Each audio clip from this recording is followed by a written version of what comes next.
I've got a new puppy owner heading into the studio today for a lesson with me to learn some tactics to help manage her new puppy. And I've actually just found out that it is not her first puppy. She's actually going to be bringing along her older dog, who is 8 years old. So we're going to take a little bit of a sharp right turn in talking about all that puppy stuff and talk about how to introduce and make sure that those two get along as well. And I am quite certain that some of the problems or some of the things that Jane is going to be facing with her new puppy, Chelsea, are going to be similar problems to what you all are going to be facing out there. So I wanted to bring you along with us. Come on, let's go meet Jane and Chelsea. I know at night we just have her. We don't have anything in the crate, but through the day when she's sort of settled, I don't know whether to put like a little Kong in there or just not anything. Yeah, so fabulous question, Jane. Yeah, absolutely. You can definitely, so I like to think of the crate as their downtime. So sometimes that's sleeping, and with a young puppy, we want them to sleep a lot because they need to sleep a lot to grow and build their bones and, you know, get all the good nutrients they need to grow into beautiful adults. Yeah. But it's also nice to have something to occupy them in there. So if she wakes up, you know, if she gets fussy for a second, instead of starting to scream and saying, "Hey, Jane, I really want you to come and let me out," she might get interested in the Kong for a few minutes. She'll probably chew for a few minutes, and then she'll probably fall back asleep. So you can absolutely give her something in the crate to occupy her for those times. I like to put a little bit of peanut butter in a Kong or a little bit of cheese, something like that, that'll keep them occupied and really be a nice, tasty treat. But just a small amount down at the bottom, and then they have to work at it to try to get it out. So did you have any other questions about the crate? We did watch your video on crate training, and I can't the way our bedroom is, we can't really elevate the crate up to our level, so we actually lie down on the floor with a pillow for a little while till she settles. That's a little hard on a couple of seniors, but it seems to work that she knows that we're right there. So. Gotcha. Yeah, and that's nice for the first few days because she's been used to having other entities around. Her litter mates, her mother would be around. Probably the breeder was around quite a bit. So she's used to that at this point. So it's nice to help with the transition as she comes home because that can be stressful on them. Some puppies more so than others. Some puppies it's like, you know what? That life I'm leaving behind. I'm on to my new life. Life is good. And but Arthur some puppies are sensitive. Is not at the point where he's going to be at the crate with her at this point. He's in his dog bed nearby, but not close to the crate yet. But, perfect. But I'd like to see a little more. Yeah, a little more and see how things go to actually get yourself up off the floor now that she's settled in for a few days, so you have a much more comfortable sleep, hopefully. If there's a possibility of putting even just a dining room chair or something like that beside the bed where you can put the crate on, that'll be a nice sort of a bit of a nice interim step for a few days, and then after a few days you can probably get rid of that step entirely. So a couple of things that might help out. Now I want to talk a little bit about Arthur and your introduction of the puppy with Arthur. How have things been going with that? He's getting better. He does like being with other dogs. I think that Chelsea has overwhelmed him, as the puppy, and he will correct her. He will he's not touched her, but he will do a little snap at her. He's been better actually this morning than he was like the first day. And I don't know whether he's been shy about it or because he's older he doesn't want to be bothered. But we try to not overcorrect him with if he gets snappy, but try to give him some positive reinforcement when he's being a good boy. So good. Good. You have good instincts. That's great. I don't know. That's great. So when it comes to introducing a puppy into a situation where there's already an established dog, there's a couple of things that are important to think about. One is that Instructor Steve always likes to say, you got a puppy for you. You didn't get a puppy for the other dogs in the home. So that's something to keep in mind. I like to try to keep my puppies separated from the older dogs, aside from a little bit of an introduction where I'm very heavily supervising and making sure everything goes well, for a couple of reasons. One, I want to make sure that my puppy bonds to me. And a lot of the times when they gravitate to the other dogs in the home right away, which is natural for them to do, of course, it's their own species, so they're comfortable with it. They can read each other so much better than they can read us. For us, it's like them learning a whole new language that they've never heard before. So it can be a little bit confusing. So having that time and that emotional energy from them to bond with you is going to be really, really helpful in establishing yourself as both a leader and your puppy's new best friend. So I'll have them spend very little time together. The other reason for that is that puppies tend to be a lot. They're a lot for us, and they're a lot for our established dogs as well. Because he is used to older dogs that are calm. Absolutely. Puppies don't necessarily know how to play appropriately with other dogs yet. They have these needles in their mouth that hurt, and they tend to bite quite a bit. Things like that can be really off-putting for an older dog in the house. Come on, buddy. What you doing, buddy? Come on back. Things like that can be very off-putting, and understandably so. You know, the needles especially are really, really, really sharp. And a lot of the times the older dogs try really hard to be good and be tolerant and be patient because they've got some established obedience already and they're used to having to mind the rules in the house. So a lot of the times they sort of put up with, and then finally there's a little bit of a snap. And in a perfect world, well, it sounds like he's been very good about telling her off without going over the top. It's also not really a great position to put him in.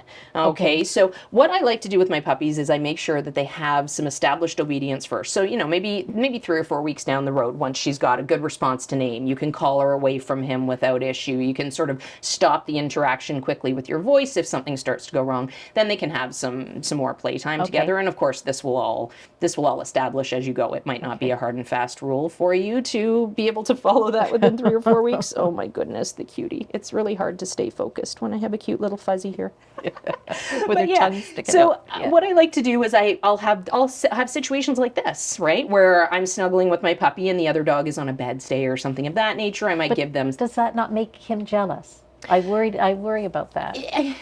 It's something he's going to need to get used to. So as long as it's not, you know, every time the puppy's around, he gets ghosted and he gets no attention or he gets stuck in a situation where he's unhappy, it won't bring any negative feelings about the puppy. So I like to make sure that that's not occurring though. So I'll do something like give them something to chew on the bed. So maybe a bully stick or something that they only get in that special time so that they have that time, and I'll work with the puppy or do things like this so they get used to each other's presence.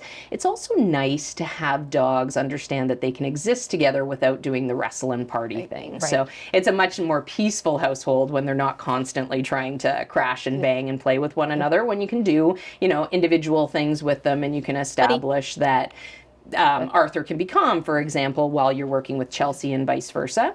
The other thing that I really like to do is I like to make sure that when there's a puppy in the house, the adult dogs get some special time as well.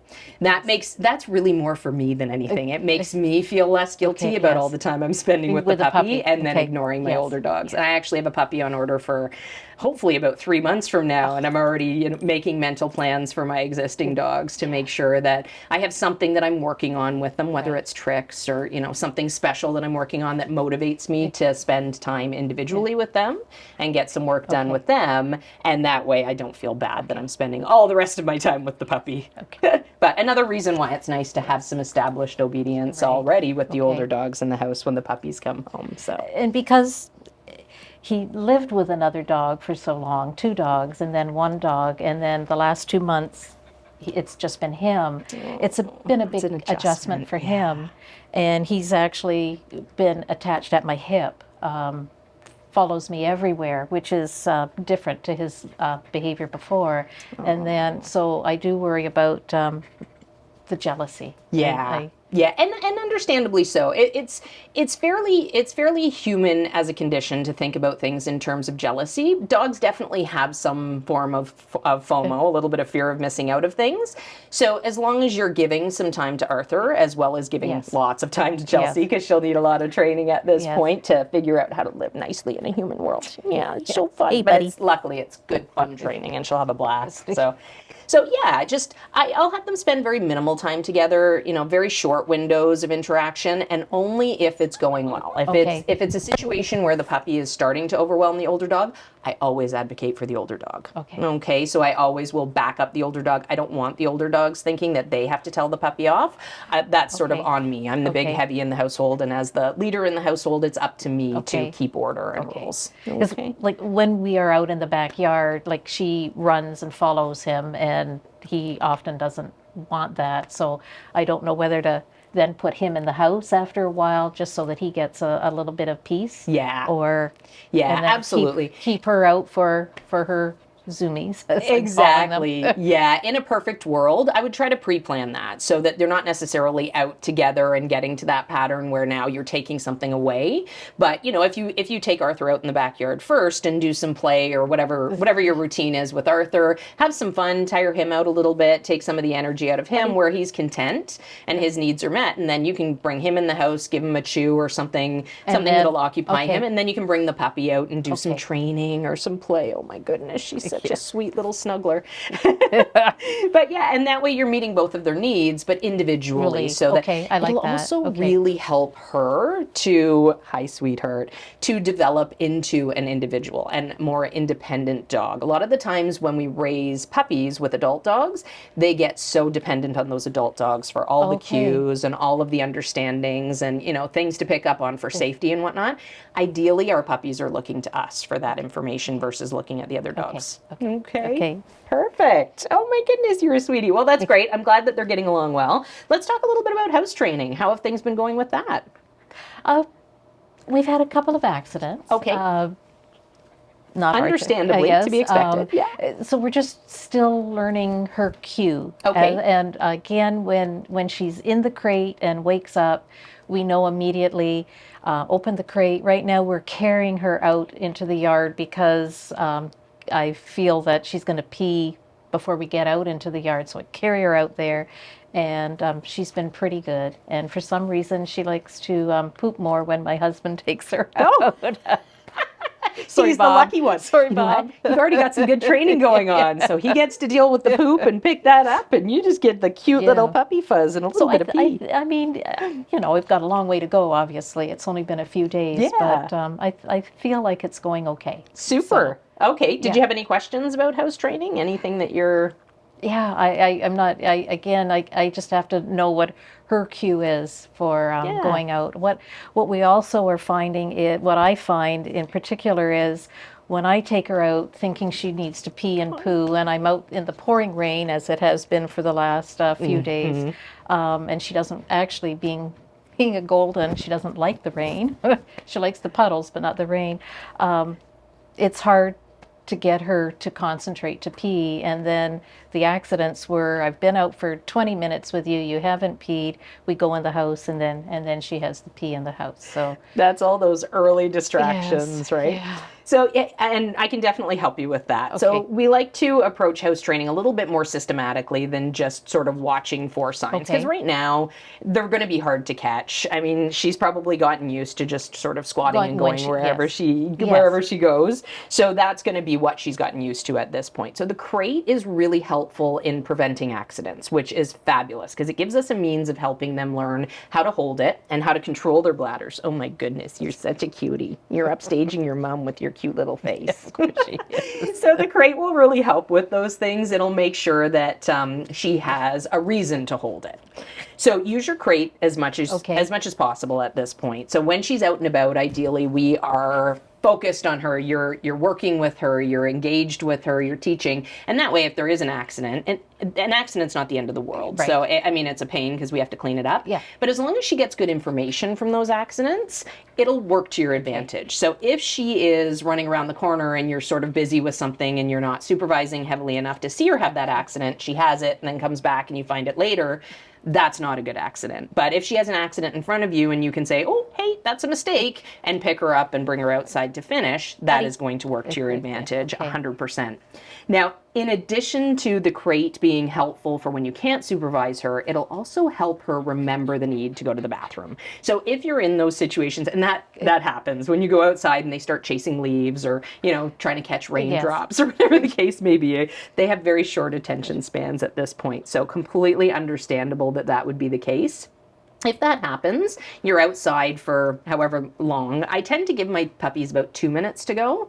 20 minutes tends to get a little obscure and it turns into a play session outside, and then it sort of you forget what they were trying to do and they forget what they were trying to do. So I go outside, I'll take them on leash to the spot that I want them to potty, and I basically plant my feet and hold the leash, and I let them sniff around and wait until I get a pee. Okay. Yeah, if I don't get that pee and it's been about 2 minutes, I'll scoop them up, bring them back inside, not with any sort of, not as a discipline measure or anything like that, but I'll just tuck them away in the crate for a couple of minutes, more as a means of them remembering that they need to go. So once they're in the crate and they're sort of forced to hold it for 5 or 10 minutes, they often will work up that need to go again, and then you can try the cycle again. You bet. So bring her out of the crate, bring her outside, another 2 minutes. You might have to go through that 3 or 4 times sometimes before she pees, but it will be worth it, because then once you get a pee, that's the point where you can say, okay, now we're going to go in the house and I'm going to put you down on the ground and we're going to play and we're going to engage and interact. And there's a chance you might still have an accident, because puppies are puppies and sometimes they don't void their whole bladder. But the likelihood of that accident is going to be less at that point. Okay, that's good. That's good. I'll try that. A way that you can help yourself be able to predict some of these patterns, I like to keep a really loose journal when I have a puppy. So things like what they've eaten and when, what they've drunk and when. I tend to not allow free access to water. I'll offer it many times through the day. And it's not about restricting, it's just about knowing. So if you were to leave water in the crate, for example, then she might be drinking, this tiny little bit here, tiny little bit here, and it makes it hard to predict when they're going to need to go to the bathroom. So if, on the other hand, you offer a drink, note the time, jot it down quick. I have all these scratch papers on my couch when I'm raising a puppy. Figure what, 20 minutes from them? Well, it'll depend on her. So, and it'll change a little bit as she grows as well, and as her bladder starts to develop a little bit more. So, but you'll be able to figure that out. So once you've noted what time she drank, then when you know what time she peed, you'll have that perfect formula for about how long it's going to take to work through her system. So, we'll give that a try. Yeah, and it's so nice to be able to predict. And then how many times is she pooping right now in a day? Do you have an idea? 4. Okay. 4. And is she on 3 meals or 3 meals? She's on 3 You lose meals. track after a while. There's so much going on when you have a puppy in the house. So she's on 3 meals. Okay, so I would expect then at least to have 3 poops with 3 meals. Yeah, and with puppies, their systems tend to shoot things out a little quicker than when they're adults. God, she's so cute. What a sweet little thing. She's just fallen right asleep. So yeah, you'll be able to sort of track those patterns and follow them over time. Okay, that's a good idea. Yeah. Yes. The journals are helpful. I find them really helpful. The other thing I find helpful with the journals is that they can help you predict things like the Zoomies. And you've mentioned the Zoomies a couple of times. So when you say Zoomies, are you meaning that she's just playing in the backyard, or is it the like rip-roaring? It's the rip-roaring. Yes. All right. Yeah. Super. So at 6 this morning. Yes. Oh gosh. Yes. So at 6 this morning, if she had just woken up and she was going outside to go for a pee, those Zoomies were probably just, yay, I'm a golden and I'm thrilled to meet the day and life is wonderful. Sometimes when they come a little bit later in the day, they can be from being overtired. So, or overstimulated too. Like children. Yes. Yeah, precisely. There's a lot of similarities. You bet.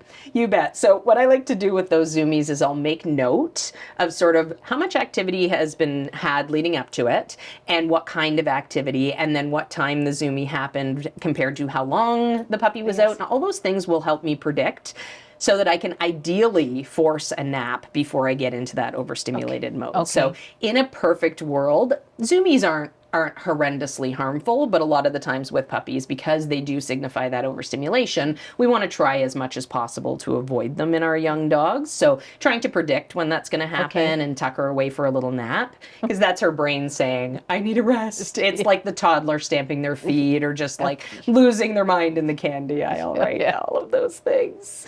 She needed a nap now.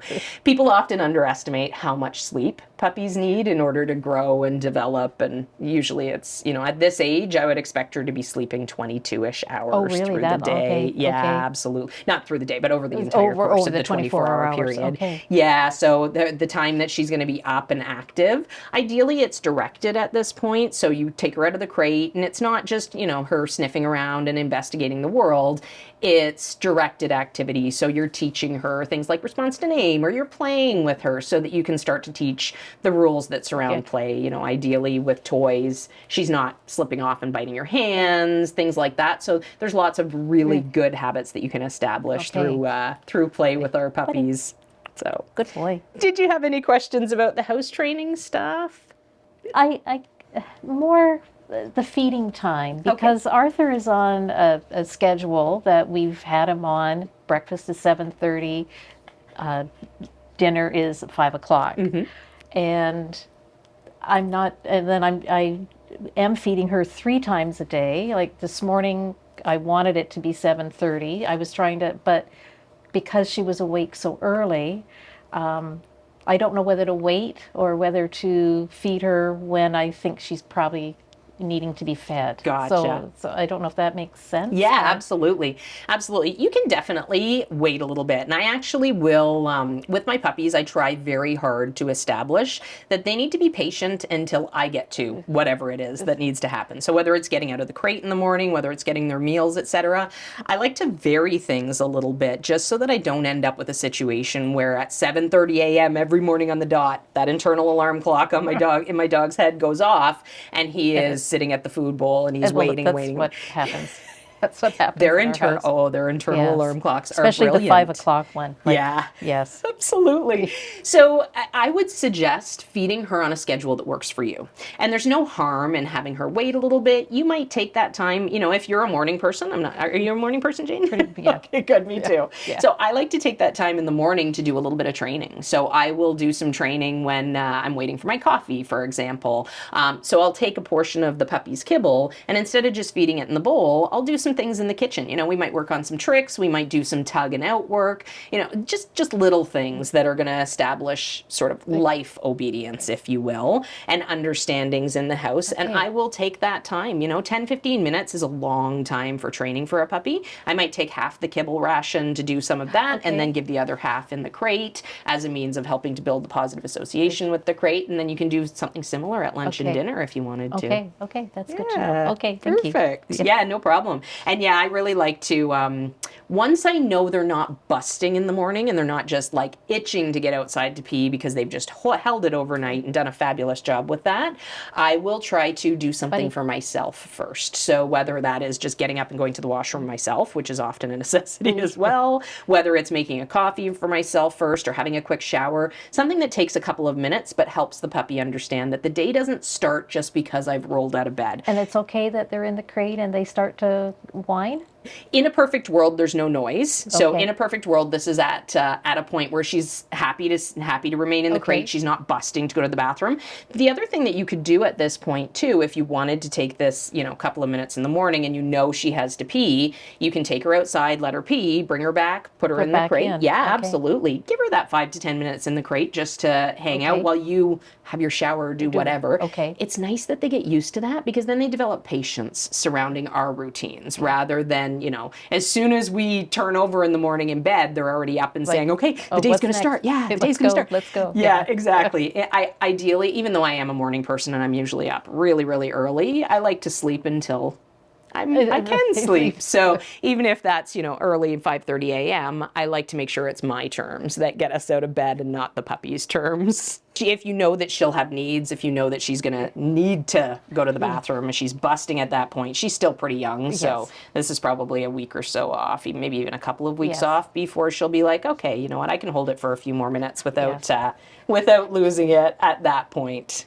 You can start to establish those routines. We talked a lot about early puppy training today. If you'd like some more information and a full puppy training schedule to help you through, click this video right here. And on that note, I'm Instructor Shannon. And I'm Jane. This is Chelsea and Arthur down there. Happy training.